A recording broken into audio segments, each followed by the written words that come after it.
এবারে শওকত মোল্লার বিরুদ্ধে আদালতে মামলা দায়ের করলেন আইএসএফ বিধায়ক নওশাদ সিদ্দিকী।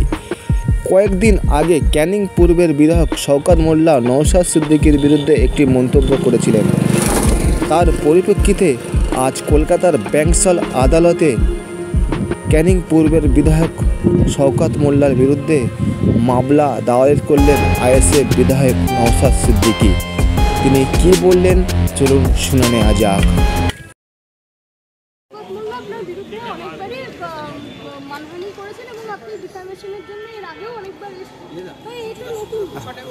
এখন এটা নিয়ে আমি দ্বিতীয়বার আসলাম। প্রথমবারেও আমার নামে অবাঞ্ছিত মন্তব্য করেছিল, সেই জন্য ব্যাংকশাল কোর্টে যারা সিনিয়র লয়ার্স আছেন, এখানে সঞ্জয় বাবু আছেন, সন্দীপ বাবু আছেন, গালিব সাহেব আছেন, আমাদের যারা আরো সিনিয়র আছেন, রাজাদারা যারা আছেন, তাদের সাথে কনসাল্ট করে আমি মামলা করেছিলাম। এখানে এসে তাকে জামিন নিতে বাধ্য করেছি, মামলা চলছে।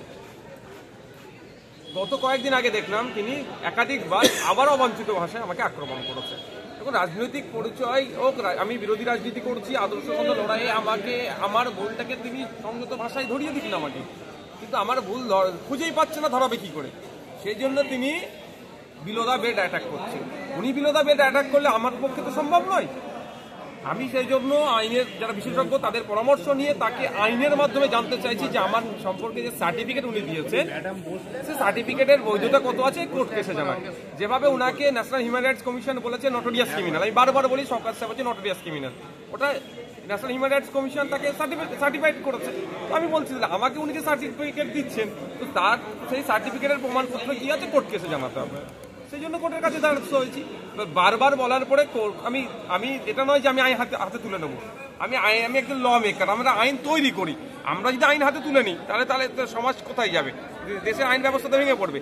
আমরাও আইনে দ্বারস্থ হয়েছি। আশা করছি মাননীয় যিনি বিচারক মহাশয় আছেন দেখবেন তিনি, এবং শুধু তাই না, তিনি একথাও বলেছেন, আমরা তারপরে প্রডিউস আরও করবো, যে প্রয়োজন হলে কোর্টে দাঁড়িয়ে আমি বলবো, কোর্টে এসে দাঁড়িয়ে বলুন।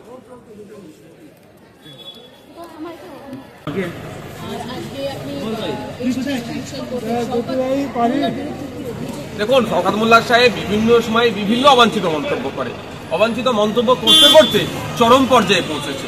সে তার জবাব তো তিনি যে অবাঞ্ছিত মন্তব্যে আমাকে আক্রমণ করেছে, আমি তো সেই অবাঞ্ছিত মন্তব্য দিয়ে তাকে আক্রমণের প্রতিশ্রুতি দিতে পারি না। আমি এর উত্তরটা আইনের মাধ্যমে দেব। আমার সম্পর্কে যে বাজে মন্তব্য করেছে আইনের মাধ্যমে আমি কোর্টের মাধ্যমে জানতে চাইবো তার প্রমাণ। যদি না দিতে পারে আইন বিচার ব্যবস্থা তাকে যা শাস্তি দেবে তাকে মানতে হবে। অর্থাৎ আমি আজকে মামলা করতে এসেছি ব্যাংকশাল কোর্টে, AGCM 2 মামলা করব শওকত মোল্লা সাহেবের বিরুদ্ধে। দুলাল সরকার খুনে গ্রেপ্তার নরেন্দ্রনাথ তিওয়ারি এবং এর পাশাপাশি গ্রেপ্তার হয় মোহাম্মদ আব্দুল করিম, অমিত রজক, অভিজিৎ ঘোষকেও গ্রেপ্তার করেছে পুলিশ। এক্ষেত্রে কি বলবেন? কার কাছের মানুষের হয় না, এটা একদম প্রচারিত। তৃণমূলকে ছাড়ে না, আমরা দীর্ঘদিন ধরে বলে আসছি, আবারও প্রমাণিত হলো। এখনো যে ভাইয়েরা তৃণমূল করছেন তাদের উদ্দেশ্যে বলবো, ওইগুলোকে বিসর্জন দিয়ে আসুন, সুশাসন প্রতিষ্ঠা করতে আসুন, অন্যায়কে বিসর্জন দিন। যারা ভাবছেন এখন শাসকের ছত্রছায়া থেকে অন্যায় করেছেন, কলার তুলে ঘুরছেন, তাদের উদ্দেশ্যে বলবো একটু দুলাল সরকার দেখুন আর তেওয়ারি বাবুকে দেখুন, কিভাবে তৃণমূলের কাউন্সিলরকে তৃণমূলের নেতাই খুন করল, তৃণমূল নেতা অ্যারেস্ট করলো। এটা একটা ঘটনা নয়, এটা আমরা প্রতিনিয়ত এ ধরনের ঘটনা ঘটে যাচ্ছে, যেগুলো মিডিয়া হাইলাইট হচ্ছে, সেগুলো নিয়ে চর্চা হচ্ছে।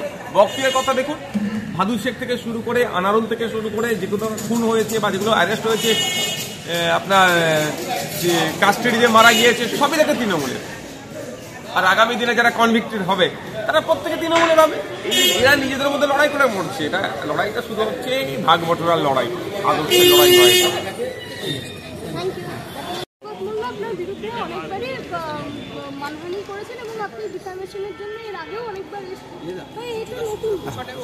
এখন এটা নিয়ে আমি দ্বিতীয়বার আসলাম। প্রথমবারেও আমার নামে অবাঞ্ছিত মন্তব্য করেছিল, সেই জন্য ব্যাংকশাল কোর্টে যারা সিনিয়র লয়ার্স আছেন, এখানে সঞ্জয় বাবু আছেন, সন্দীপ বাবু আছেন, গালিব সাহেব আছেন, আমাদের যারা আরো সিনিয়র আছেন, রাজাদারা যারা আছেন, তাদের সাথে কনসাল্ট করে আমি মামলা করেছিলাম। এখানে এসে তাকে জামিন নিতে বাধ্য করেছি, মামলা চলছে। গত কয়েকদিন আগে দেখলাম তিনি একাধিকবার আবার অবাঞ্ছিত ভাষায় আমাকে আক্রমণ করেছে। এখন রাজনৈতিক পরিচয় হোক, আমি বিরোধী রাজনীতি করছি, আদর্শগত লড়াইয়ে আমার ভুলটাকে তিনি সংযত ভাষায় ধরিয়ে দিন আমাকে, কিন্তু আমার ভুল খুঁজেই পাচ্ছে না, ধরাবে কি করে। সেই জন্য তিনি বিলো দ্য বেল্ট অ্যাটাক করছেন। উনি বিলো দ্য বেল্ট অ্যাটাক করলে আমার পক্ষে তো সম্ভব নয়। আমি সেই জন্য আইনের যারা বিশেষজ্ঞ তাদের পরামর্শ নিয়ে তাকে আইনের মাধ্যমে জানতে চাইছি যে আমার সম্পর্কে যে সার্টিফিকেট উনি দিয়েছেন সেই সার্টিফিকেটের বৈধতা কত আছে কোর্ট কেসে জানায়। যেভাবে উনাকে ন্যাশনাল হিউম্যান রাইটস কমিশন বলেছে নটোরিয়াস ক্রিমিনাল, আমি বারবার বলি সরকার সাহেব হচ্ছে নটোরিয়াস ক্রিমিনাল, ওটা ন্যাশনাল হিউম্যান রাইটস কমিশন তাকে সার্টিফাইড করেছে। তো আমি বলছি আমাকে উনি যে সার্টিফিকেট দিচ্ছেন তো তার সেই সার্টিফিকেটের প্রমাণপত্র কি আছে কোর্ট কেসে জানাতে হবে, সেই জন্য কোর্টের কাছে দ্বারস্থ হয়েছি। বারবার বলার পরে আমি এটা নয় যে আমি আইন হাতে তুলে নেবো, আমি একজন ল মেকার, আমরা আইন তৈরি করি। আমরা যদি আইন হাতে তুলে নিই তাহলে সমাজ কোথায় যাবে, দেশের আইন ব্যবস্থাটা ভেঙে পড়বে। আমরাও আইনে দ্বারস্থ হয়েছি, আশা করছি মাননীয় যিনি বিচারক মহাশয় আছেন দেখবেন তিনি, এবং শুধু তাই না তিনি একথাও বলেছেন, আমরা তারপরে প্রডিউস আরও করবো যে প্রয়োজন হলে কোর্টে দাঁড়িয়ে আমি বলবো, কোর্টে এসে দাঁড়িয়ে বলুক।